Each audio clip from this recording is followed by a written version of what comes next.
Welcome to today's episode of the Ask the Masters podcast. My name is Dave Penton, and I have the honor of sitting down with Lauren Stack from the NSPF. Stay tuned for a very informative show. Hello, and welcome to the Ask the Masters podcast. This podcast is dedicated to discussions about the design and construction of water shapes. The hosts of the show are all certified SWD masters who represent the leading builders and designers within the water shaping industry today. Okay, so welcome into this week's show. This week I'm actually going to sit on the other side of the chair, and I'm going to pass over to Lauren Stack and introduce yourself. You've been on the program before, but we have some fun things to talk about. Yeah, absolutely. This has actually been a great month for swimming. So I'm Lauren Stack. I'm with the Pool and Hot Tub Alliance, and also I run Step Into Swim, which is a philanthropic arm of the PHTA. And I'm here to talk to Dave about a brainchild of his that resulted in a lot of positive energy in the industry and outside of our industry. And that was International Swim Day. So Dave, why don't you tell me when this happened, how this vision came to you, and what you did with it? So we are sitting here right at the end of June right now, and International Swim Day 2019 was, we just passed it last week on June 19th, 2019. And so 2 weeks prior to that, literally 13 days prior, I was sitting after surfing and just had this epiphany in my head. Why is there no holiday? In my initial communication out to the industry and the people that I kind of rallied around to support this, I was researching international holidays, and there's International Tie Your Shoes Day. And the day that I was doing it was International, I think it was Corn Cob Day. Corn on the Cob Day, of all things, and then I started to research, well, when is International Swim Day? And there is no holiday around swimming. There's wonderful stuff. There's International Learn to Swim Day, which is typically mid-May, right in the middle of Water Safety Month, which is wonderful, and but that's pretty darn focused. And wholeheartedly support that. Don't feel like we have any. I feel like that we can be. That's kind of like support. The world's largest swim day or swim lesson, right? It's a little bit different. Oh, it is really. There's that and. Yeah, okay, yeah. So, so right. So right. The month of May every year is Water Safety Month, Gotcha. And there is always somewhere in the middle. I think it was May 17th this year. Okay. Is International Learn to Swim Day. Okay. And then this year on the 18th, the day before International Swim Day, was the world's largest swim lesson. Okay. And so that's where all of these organizations get together and literally have free swim lessons all around the country and actually all around the world. I was surprised as we helped kind of get the word out about that. But there is no International Swim Day. And so I've had this vision for a long time that as a swimming pool industry, we've lived in a bit of a bubble. And this bubble is only in and around swimming pools. And I even live in a sub-bubble of residential swimming pools. And there's not a lot of movement outside of our bubble. And I just feel like in 2019, that is not, everything is becoming integrated. The internet has really integrated the entire world and everything, and it's just unhealthy for us to stay in our little bubble. The world is everything is related now, and you can see everything, the relations on the internet. And so International Swim Day is not about promoting swimming pools. It's about promoting swimming in all of its forms. Being around water and being in water, there's so many health benefits to that. And so we really worked hard this year. We had people talking with PADI, the Scuba Diving Certification Institute. We were in communication with Speedo. We had a real good connection with the NDPA, which is the National Drowning Prevention Alliance. And then just a couple days ago, we really made the connection with the whole Blue Mind movement. And I know we'll talk about that in a little bit. But my vision is just that we need to celebrate swimming. Because swimming's fun, right? Exactly. It's fun, it's healthy, right? Yeah, yeah, and that was the theme this year is let's just have fun swimming. You know, and so we did a real big campaign just around the fun and share your pictures of having fun on International Swim Day. And this transcends so many different industries, and that's my vision long term for this, is to start to bring in everywhere water, water immersion happens. It's not just about swimming pools. That's absolutely. I mean, the world is 70% water, right? And there's so many activities. You talked about scuba diving, you talk about surfing, you talk about boating and fishing, and all of that involves water. And and it all binds us in that way. Yeah. And like you talked about Blue Mine, we will get to that. But let's talk about the less fun part of swimming, right? Sure. Something that the industry should really take responsibility for, and what is that? Yeah. So my vision for International Swim Day is basically we have three tenets. Number one, first and foremost, swimming is fun. It's fun. We need to get people involved in swimming. And why? Because of tenet number two, being in water has significant health benefits. It's calming.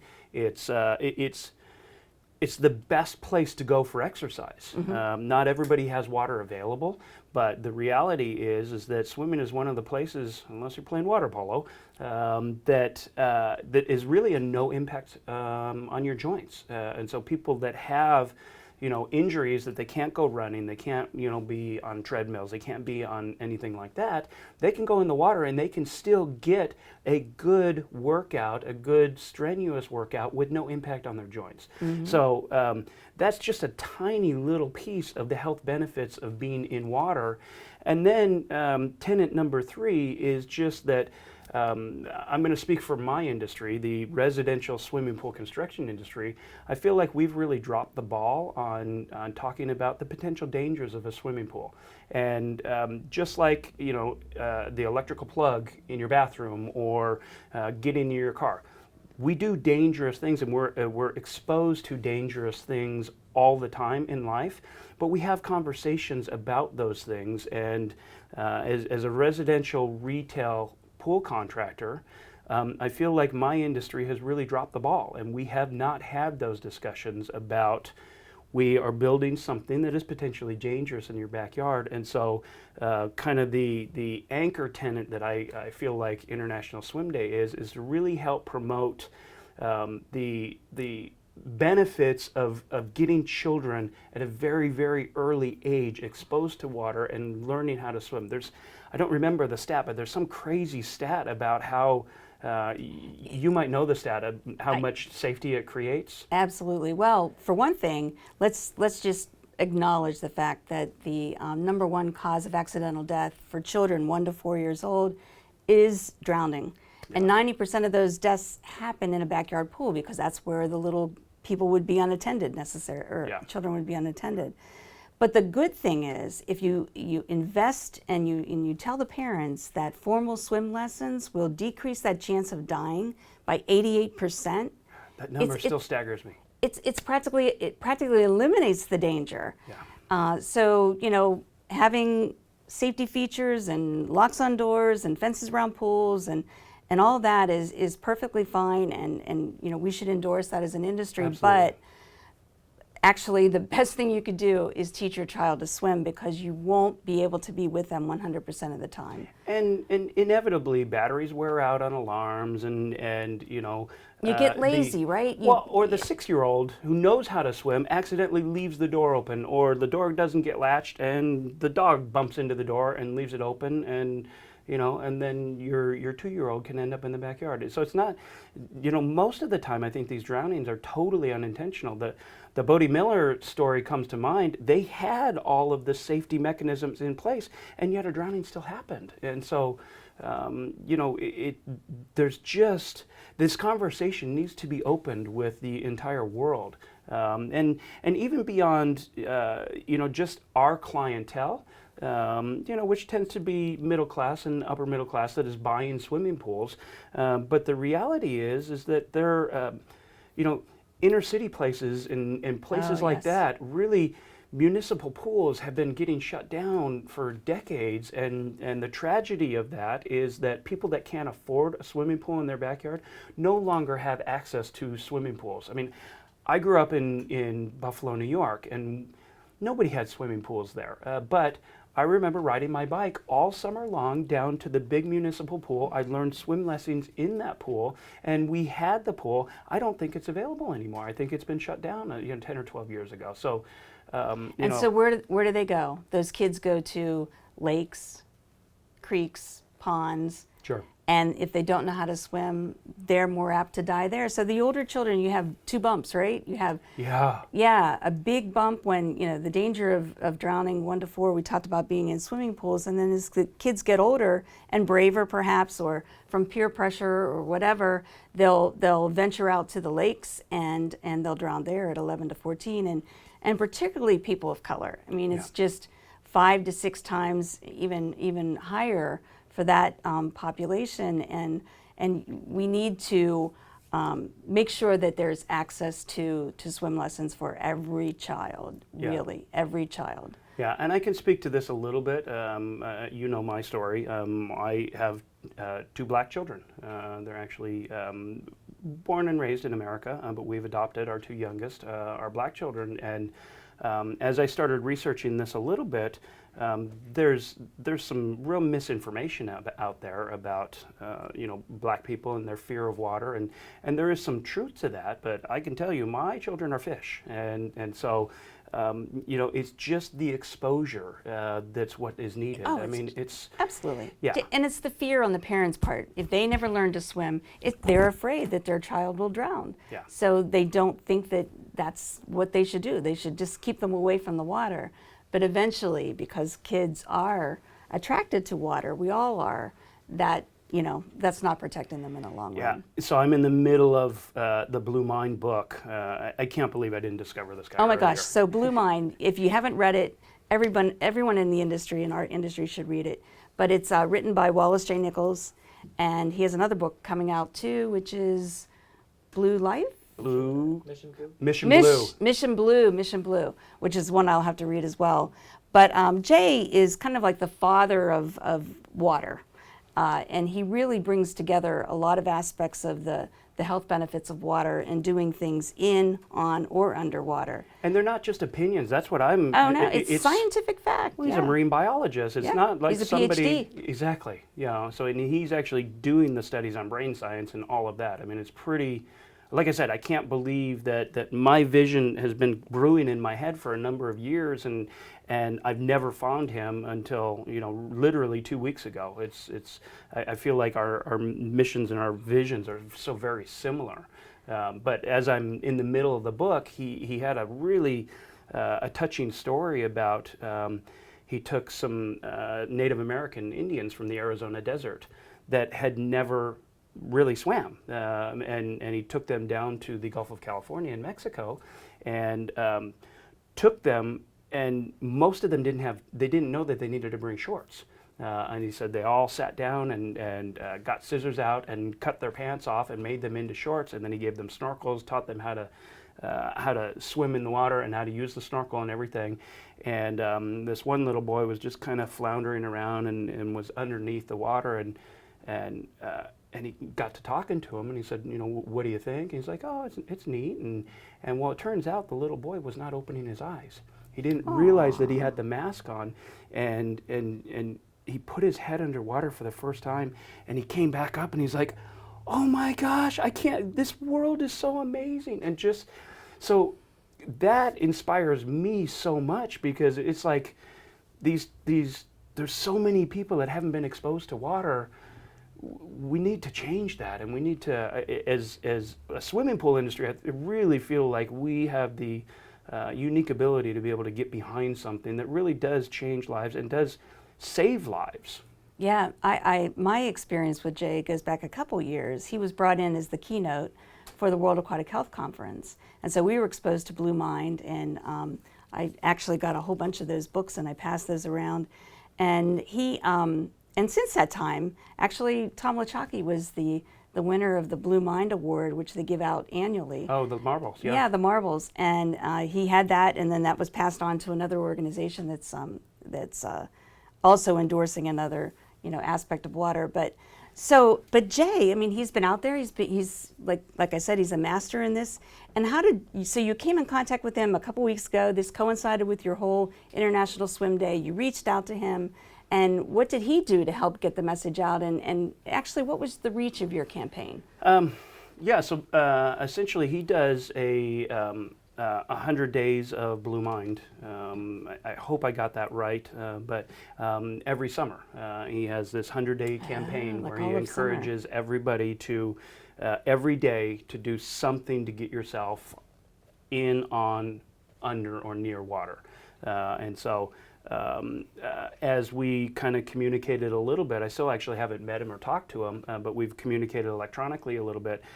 He dedicated day 26 to International Swim Day and shared some really great stories with with the people in his organization. A really, really touching story about a woman who had a deadly fear of water, and how he actually personally kind of helped her overcome that fear, and I believe he took her scuba diving. So just some really touching stories. The one that really impacted me was a pool south of Chicago, and a neighborhood that's not necessarily as more impoverished neighborhood, and how one of the individuals in the neighborhood rallied the city behind and got donations and got a municipal pool built. And this was not too long ago. And so it was just a really touching story about, creating an environment for, a less fortunate neighborhood for the kids to be able to come in. Like I said, I really feel like we've got this interesting synergy going on, and very similar visions with different implementations.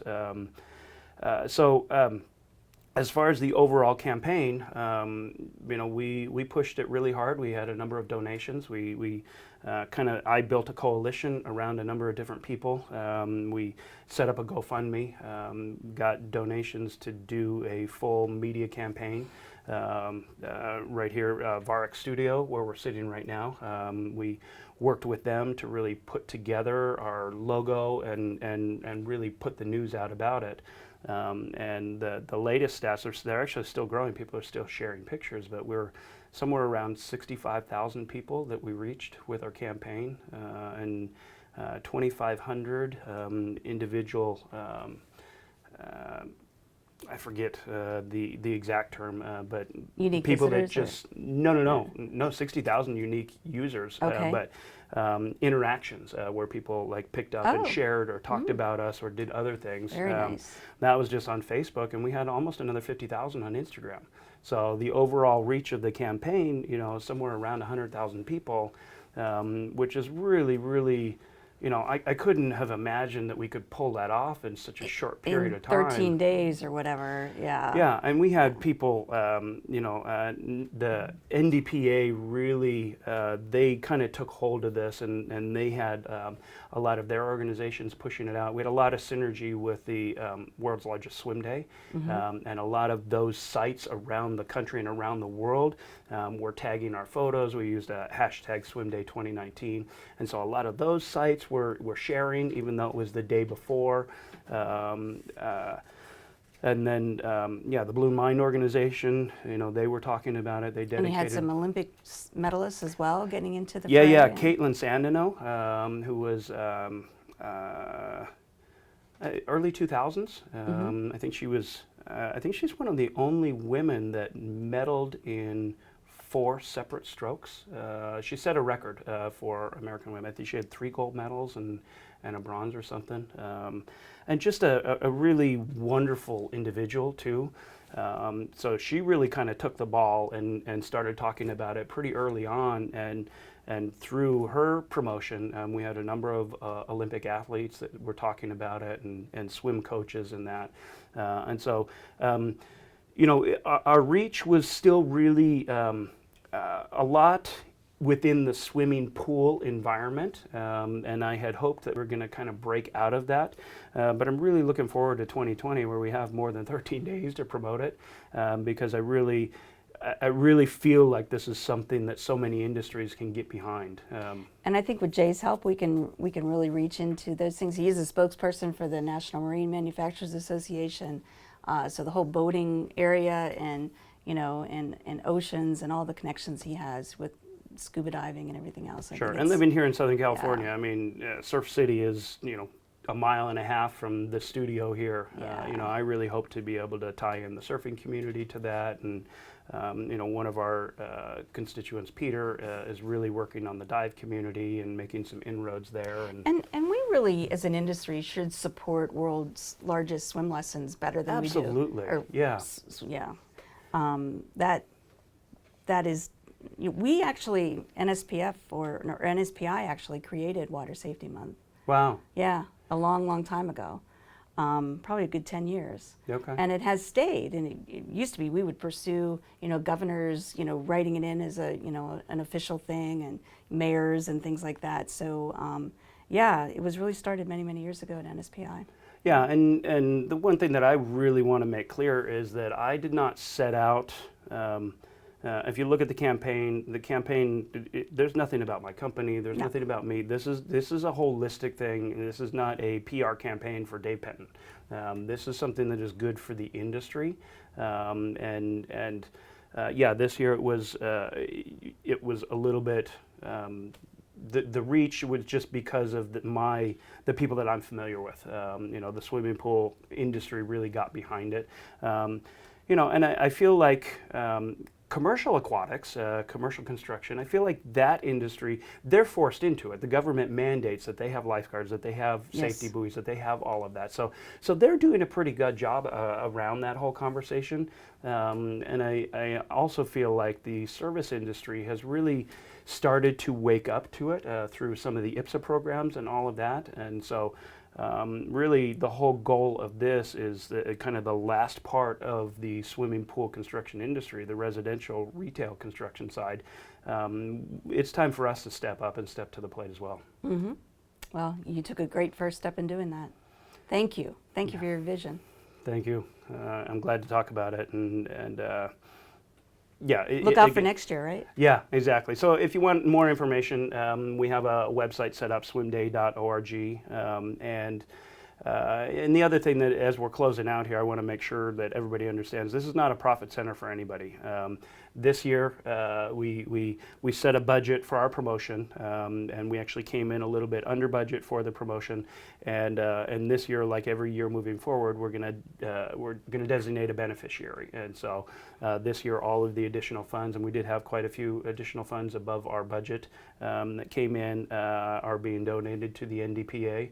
And I can announce right now that for 2020 we're gonna your baby Step into swim. Yes. So everything that we raise above and beyond what is needed to promote this for 2020, we will be donating all the additional proceeds to Step Into Swim. And if I could just say one word on Step Into Swim, 100% of the donations that come into that do go out to fund Learn to Swim programs, and we target disadvantaged children, and especially those that don't have access to swim lessons normally, and that's what So explain that a little bit more, because it's one of the things that I love about it, because you hear people talk about that, but the reality is that there are admin costs to everything, and those admin costs are actually taken care of. So literally, if you give $1 to Step Into Swim, that dollar goes out into the community. The admin costs are being handled by the foundation, and there is no money that is siphoned off of there. So it's one of those really unique pass-through opportunities where your dollars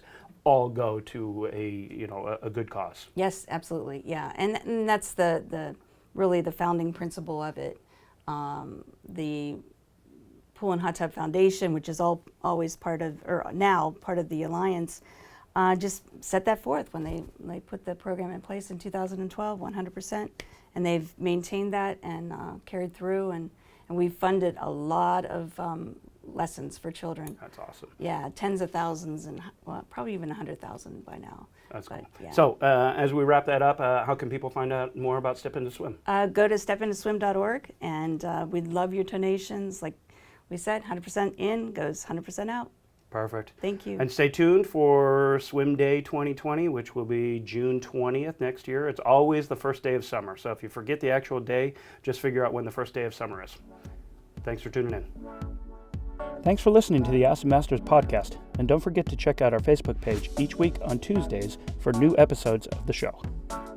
I also want to encourage you to stop by the Ask the Masters Facebook page and invite other like-minded individuals to join us there as well. Feel free to jump into the conversations and even post your own questions. We want to create a community which fosters learning and discovery for the betterment of us all. You can also subscribe to the podcast on iTunes, Google Play, and Spotify. Please be sure to subscribe and feel free to share.